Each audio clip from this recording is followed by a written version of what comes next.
Las enfermedades respiratorias son un reto para el médico general en atención primaria porque los pacientes muchas veces no consultan hasta que es muy tarde en la presentación de los síntomas.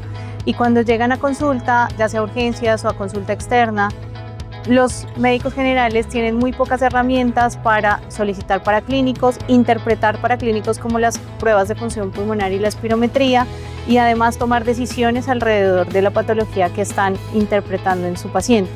Es por esto que desde sociedades científicas hemos trabajado en un curso que permite a los médicos generales, teniendo en cuenta las pobres herramientas que se pueden tener desde pregrado, una herramienta adicional para ahondar en estos temas de patología respiratoria que involucran no solo las enfermedades obstructivas, sino algunas otras patologías que también afectan a los pulmones, ya sea por causas vasculares o por enfermedades intersticiales.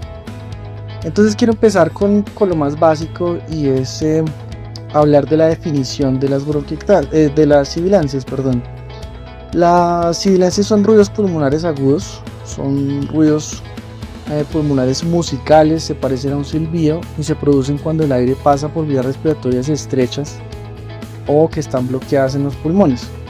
Realmente hay muchos libros de semiología, libros de abordajes al examen físico del paciente, y todos pues confieren o tienen como un común denominador este ruido agudo y musical que ustedes van a ver. Entonces, la primera característica es que es un ruido que no debería estar ahí, es un agregado y es muy agudo, por eso ya un silbido. Y quiero hacer hincapié en lo que les mencionaba antes. De hecho, tenemos ese dicho en la neumología y medicina: no todo lo que sibila es asma, ¿no? Esta es una revisión muy interesante que les recomiendo como una lectura complementaria. No vamos a basar esta presentación en este artículo del todo, pero quiero hacer énfasis en que miren que es un concepto importante de recordar: no todo lo que sibila es asma definitivamente, y les recomiendo esta lectura también para complementar la charla también. A pesar de la alta prevalencia de las enfermedades respiratorias, muchos médicos generales sienten que tienen muy bajas bases o unas bases poco sólidas para el manejo de estos pacientes, y que muchas veces tienen que repetirlo, ya sea a un especialista como un médico internista, familiarista, o incluso a un supraespecialista como un médico neumólogo. Sin embargo, desde la atención primaria, no solamente cabe el diagnóstico de las patologías respiratorias, sino manejos iniciales y diagnósticos diferenciales que ellos deberían poder manejar considerando la alta prevalencia de las enfermedades y la poca disponibilidad que en nuestro medio tenemos para el acceso a los especialistas y supraespecialistas.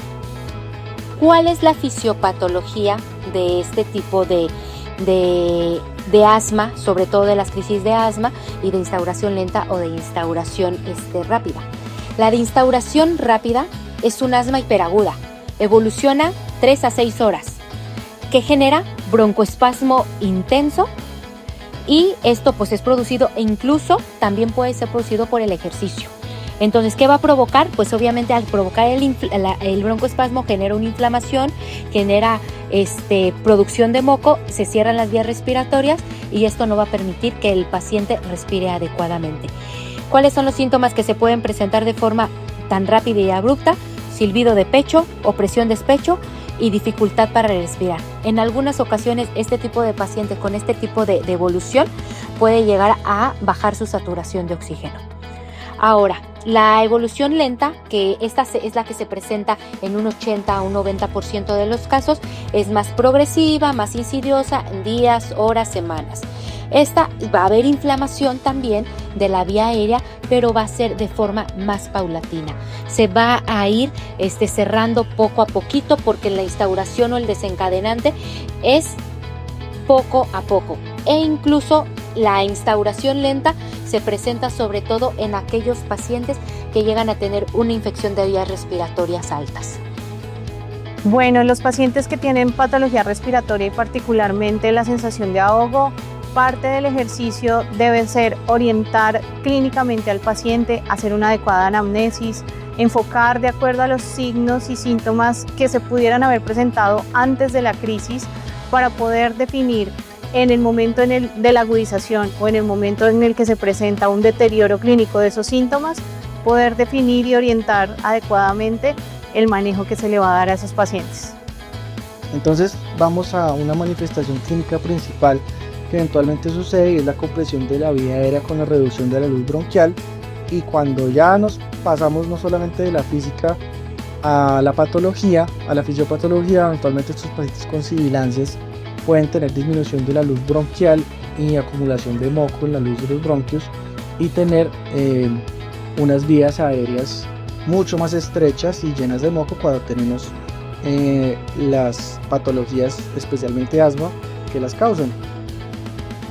En la patología respiratoria es muy importante tener en cuenta el tiempo de evolución de los síntomas, los antecedentes exposicionales, ya sea por hábitos, por exposiciones laborales, incluso los antecedentes personales y familiares, y tener en cuenta además qué clase de síntomas tiene además del ahogo. La presencia de tos, la presencia de opresión torácica pueden ayudar a orientar el diagnóstico de patologías tanto pulmonares como cardiovasculares, y esto ayudar también a definir cuál va a ser el plan de tratamiento de estos pacientes. ¿Cuál es el manejo o evaluación inicial que nosotros debemos de tomar en cuenta con nuestros pacientes? 1. Los síntomas. Ya lo comentamos: disnea, silbido de pecho, tos y opresión torácica. Algunos pacientes llegan a presentar dolor. ¿Cuáles son otros síntomas asociados que pueden llegar a tener? Sobre todo si es una crisis de instauración lenta y que está asociada a una infección de vías respiratorias, pues el paciente puede tener fiebre, puede tener rinorrea. Otros síntomas puede tener edema, si el desencadenante también le puede llegar a estar provocando una reacción alérgica y le pueda provocar edema o dolor de cabeza o rinoconjuntivitis. El tiempo de progresión de la evolución de los síntomas, nosotros ahí tenemos que evaluar el rápido instauración del tratamiento de base. También qué tratamiento está llevando el paciente, si está o no está con algún tratamiento inhalador ya previo, llámese inhaladores con esteroide o solamente broncodilatadores, si tiene o no tratamiento de rescate. Si ha tenido también historia de otras agudizaciones previas, exposición a los alérgenos que ya comentamos, y si él consumió o no consumió algún tipo relacionado de medicamentos, sobre todo a los aires. Y si tiene algún otro tipo de comorbilidades, porque eso es súper importante. A veces las crisis de asma se pueden también desencadenar por alguna otra descompensación de sus otras enfermedades, llámese insuficiencia cardíaca, obesidad, descontrol de la presión, o si el paciente es un fumador activo. Eso es súper importante también. En el diplomado de urgencias en medicina interna enfocado en neumología, vamos a lograr identificar los signos y síntomas más frecuentes del paciente con patología respiratoria.